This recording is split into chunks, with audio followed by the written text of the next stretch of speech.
สาวเสกองงามเทโนสมคำเขาสาหลายคนข้าน้ำเข้ามาเหมือนดังดอกฟ้าอยู่กลางพงไพรสาวเมืองกะลืม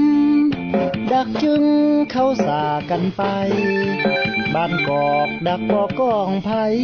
นั่งดื่มเหล้าให้แทนเหล้ายาดองแก้มแดงอ่องตอง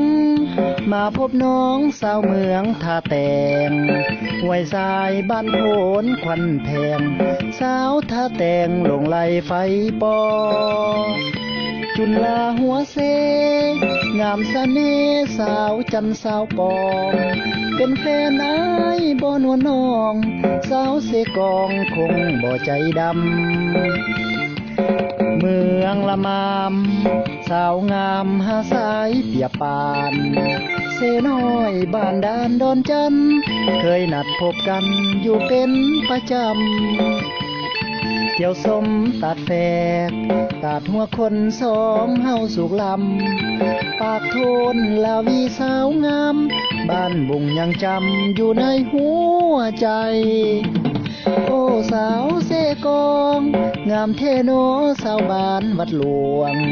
บ้านติวบ้านแดงแกงหลวงห้วยเขียวสาวลวงให้อ้ายซ้ำใจบ้านโพนโนนน้องว่านาวาทูลคำเฮาไว้ถาดลวงโนนมีใส่เพียไหมขอฮักจนตายสาวไม่หัวเมือง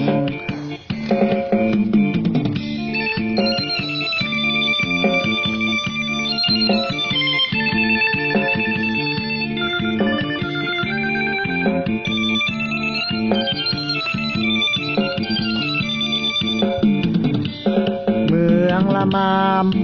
สาวงามหาสายเปียปานเสน้อยบ้านด่านดอนจำเคยนัดพบกันอยู่เป็นประจำเที่ยวสมตักแตกตาดหัวคนสองเฮาสุกลำปากโทนลาวีสาวงาม